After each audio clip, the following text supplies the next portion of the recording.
Uber, stripped of London license due to lack of corporate responsibility. U.S. ride-hailing company to appeal against ruling, but new chief executive admits it is the cost of a bad reputation. Uber has been stripped of its London license in a surprise move that dealt a serious blow to one of Silicon Valley's fastest rising companies and sparked an outcry from a coalition of customers, government ministers, and drivers at the ride-hailing company. The firm's application for a new license in London was rejected by Transport for London on the basis that the company is not a fit and proper private car hire operator. Uber's cars will not disappear immediately, as its current license expires on September 30th, and it plans to challenge the ruling by London's Transport Authority in the courts immediately.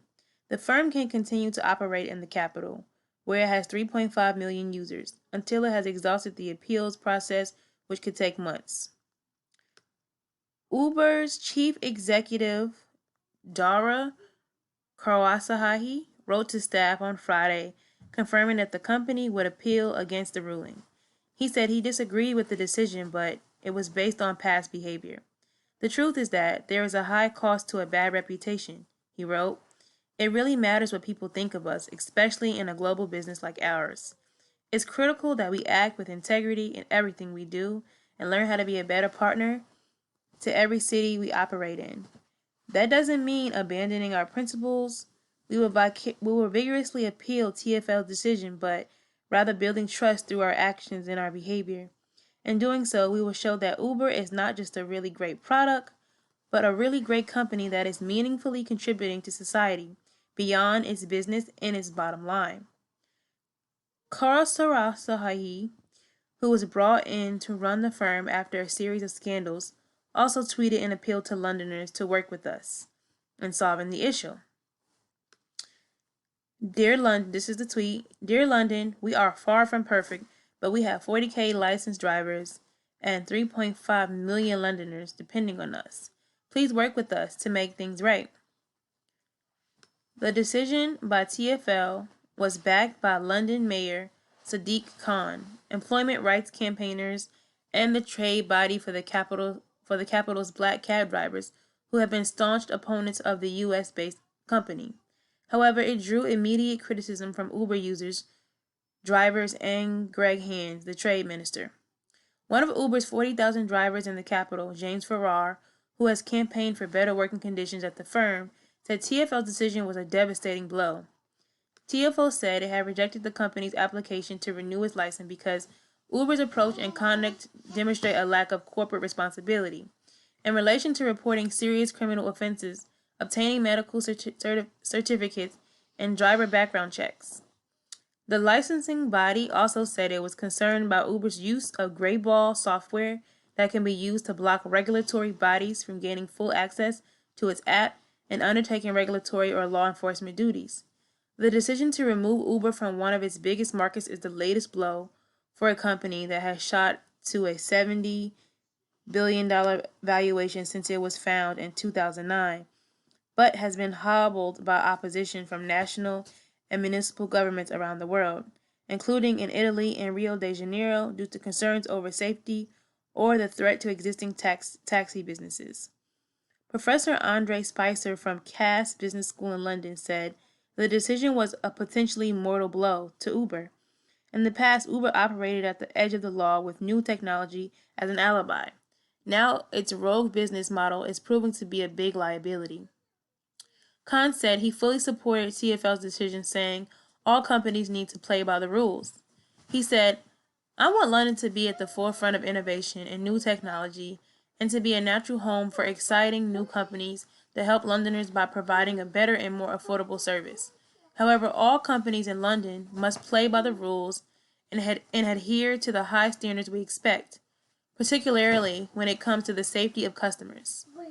But Hands, who was also a minister for London, said, at the flick of a pen, Sadiq Khan is threatening to put 40,000 people out of work and leave 3.5 million users of Uber stranded. Uber must address safety concerns, and it is important there is a level playing field across the private hire market. But a blanket ban will cause massive inconvenience to millions of Londoners, all while showing that the mayor of London is closed to business and innovation. Sam Gyimah, a conservative justice minister and MP for Easter Race, said it was possible to have effective regulation of Uber without penalizing the consumers who benefit from more choice and lower prices. Steve McNamara, General Secretary of the Licensed Taxi Drivers Association, which represents black cab drivers, said the mayor had made the right decision. Since it first came onto our streets, Uber has broken the law, exploited its drivers, and refused to take responsibility for the safety of passengers. This immoral company has no place on London streets, he said. Uber said in a statement that the decision would show the world that, far from being open, London is closed to innovative companies. 3.5 million Londoners who use our app and more than 40,000 licensed drivers who rely on Uber to make a living will be astounded by this decision, the company added. The company wrote to users on Friday asking them to defend the livelihoods of its drivers and sign a petition asking the mayor to reverse TfL's decision. Here's a tweet below. Help ensure Londoners have more, not fewer transportation options. Sign the petition. Farrar, a co-claimant in landmark employment tribunal decision against Uber and chair of the Independent Workers Union of Great Britain's private hire drivers branch, said TfL should have stepped in earlier to protect drivers. To strip Uber of its license after 5 years of laissez-faire regulation is a testament to a systemic failure at TfL, he said. The majority of Uber users responding to a Guardian request for comment opposed the decision to revoke the company's license. Helen from Walthamstow in East London criticized the decision and said TfL should be working more closely with Uber. With a lack of staff and police visible on public transport, I often feel unsafe traveling alone, and Uber has given me an affordable alternative to get home safely, she said.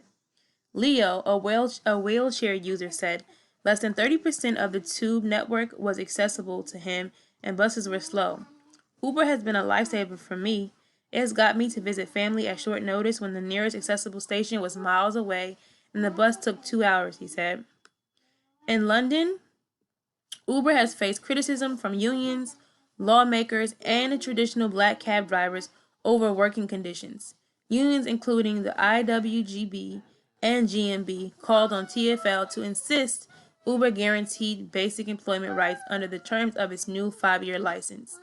Employment rights campaigners said TfL's decision was a warning shot to so-called gig economy companies, which include apps such as Deliveroo and delivery firms such as Hermes, who argue that drivers and riders are self-employed.